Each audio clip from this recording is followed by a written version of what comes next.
Hey, I got a subject matter that I want to talk about.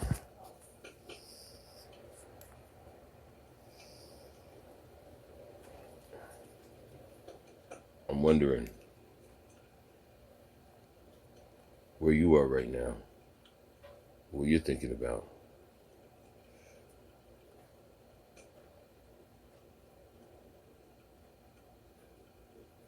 What's going on in your world?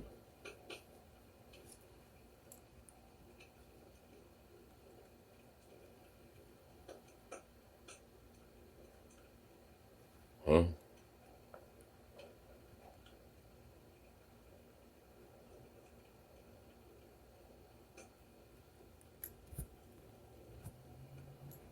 Yeah, well, I got this video on right now, and I'm wondering if I should watch it, if I should just keep it to myself. I'm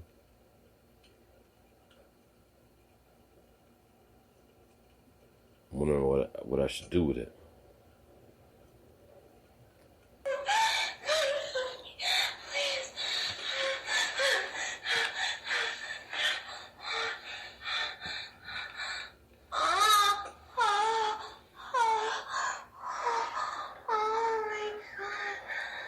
Oh yeah, that looks real nice. Oh yeah, baby. Yeah, baby.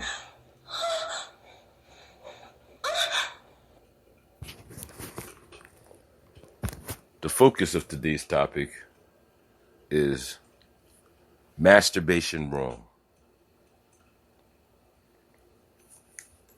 I'm in a relationship right now that's open, but I find it a lot of times that my partner doesn't like me being with other women, even though she wants a woman in her life.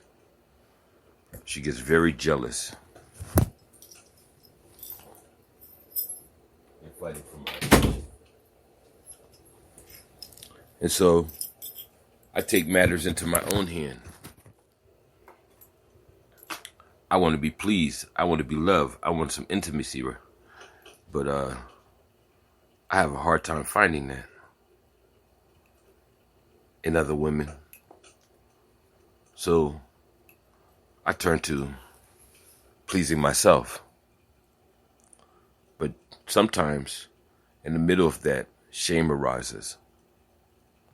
Am I doing something wrong? Am I a pervert? Am I nasty? All these judgments come up. And then I get frustrated. So I stop. And then after a while of that, I get frustrated in my own relationship because they don't always come to me wanting to please me or worried about my pleasure or worried about me finding some kind of intimate bliss. She says it's the way you come at me. She says you're always yelling at me. We're always arguing. But what about makeup?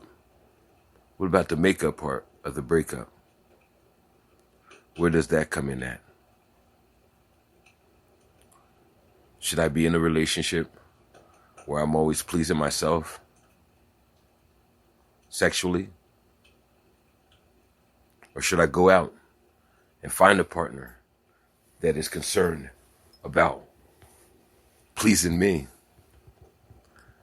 I've noticed in the last couple of years, and maybe it's a habit that I build up, or maybe it's a pattern that I build up, but people are always worried about pleasing me or finding out what my needs are or exploring sexual desires with me. They just want to hit it and quit it. I know a lot of you females know what I'm talking about. And I also know some of you males know what I'm talking about. What strategy do you use to get your needs met sexually? Should you always go to somebody else? The Bible tells us that we should wait until we're married. But the law tells us that we shouldn't get married until we're 18. But does that mean before I'm 18, am I going to have sexual desires? Am I going to have needs that I need nurtured and cared for? Should I wait? Can I wait? There's a lot of individuals under the age of 18, or a lot of immature people when it comes to the world, that don't know how to engage sexually in non-risky ways. You got a lot of young ladies out there that look up to older guys because maybe the guys that are their age are immature or not coming at them the right way, or they're not sure whether or not they should be engaging in sex. Maybe they want to wait until they're married. Maybe they see everybody around them is engaging in promiscuous activities or behaviors, and they don't know what to do. Maybe they don't have a parent to talk to that can guide them through the proper ways of sex. I mean, how do you really talk to your children about sex? Legally. You have some women out there that try to show them. Can you really sit down in front of your children and talk to them about masturbation? Can you really sit down with your children and talk to them about their sexual desires and who they want and who they don't want without being embarrassed? Can we really connect in positive ways to teach our kids?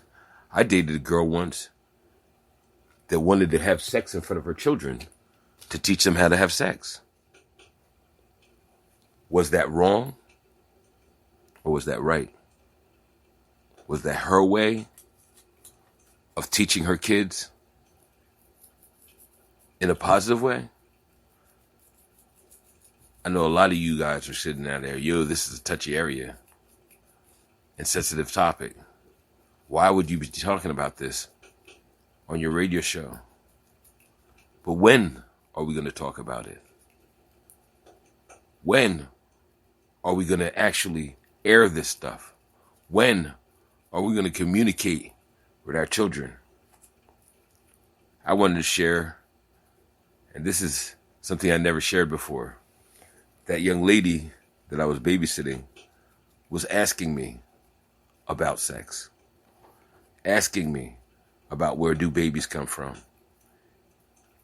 And as a father, I understood that, wow, this kid is asking out.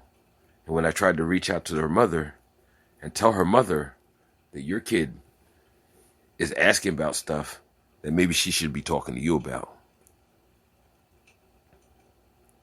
I ain't got time for this. I work hard. I ain't got time to be worried about that. I remember a time I was coming to her and talking to her about a school situation and her homework. And I understood that she was very busy, that she was a working hard parent, and that maybe she couldn't find the time to really connect with her child. Maybe that's why it happened to me. Maybe because neglect was happening in the household. Maybe that's why I stood up and I wanted to be a father figure in that person's life. But I wasn't her father.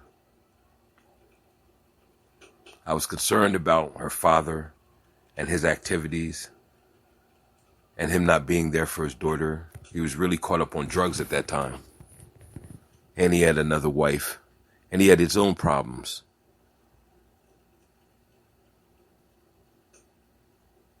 But at that time, I was being an elder in the community. And I was trying to do my best to show her what a father figure was. I was trying to teach her healthy eating habits. I would show her how I cook. I would show her how I got down and how I rolled around. I didn't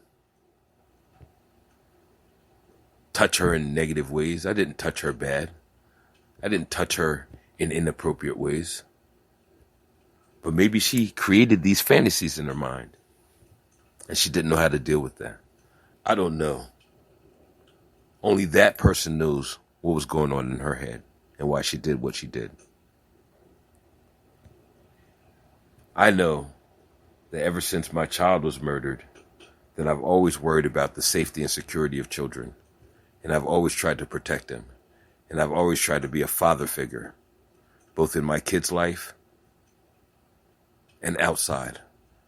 I was in a lot of relationships where I was the father figure, and I had to work through the dynamics of that, and I used the strategies that I knew at the time in positive ways so that I could stop the cycle of abuse. Maybe some of them appreciated. Maybe some of them hated it. Maybe some of them didn't understand my intentions or my motivations. Or maybe she liked me and she didn't know how we could connect because I was in another open relationship. And I came at her and tried to engage in her in positive ways to identify how me and her could connect intimately. And maybe she misunderstood. Maybe she felt it was weird. I don't know. But I know now that I face every day with what took place in that situation. And now I have the courage to share that with you in the aspect of restorative justice, because maybe we can't sit down at the table and talk about what happened then, because it would trigger or it'd bring up so much pain that maybe none of us could handle. But this is the avenue and this is the start, because sometimes you have to start today in alleviating the pain from the past. And sometimes you can't do that in the public arena. Sometimes you can't do that face to face.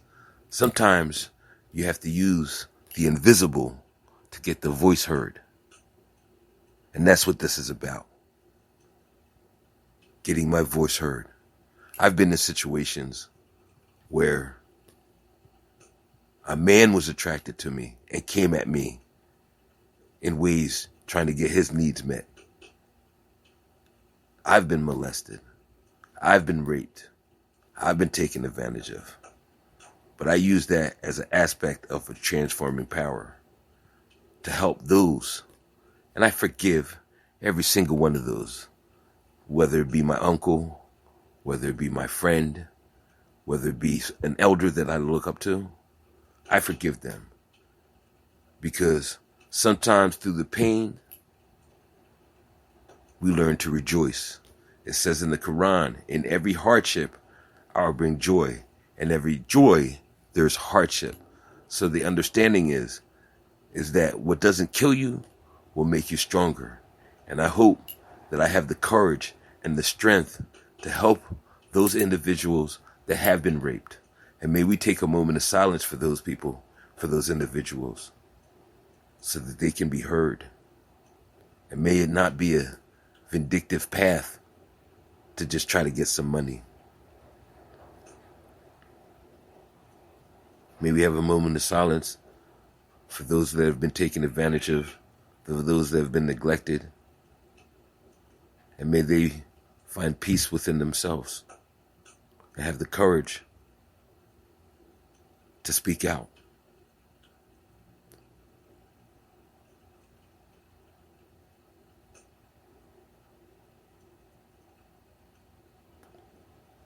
Assalamu alaikum rahmatullahi wa barakatuh. Peace and blessings. I hope you find the joy in what I'm trying to give. And I hope I don't trigger no pain. And I hope that we can all be blessed from this gift that the divine has given me. Namaste. Shalom barakatuh. Peace and blessings to everyone. Remember to be mindful and compassionate in all that you do so that we can make a better way for those that are not here yet and those that are trying to come true. And may the voice of the divine always come through in a positive light so that you can be touched by the hands of God. Ameen.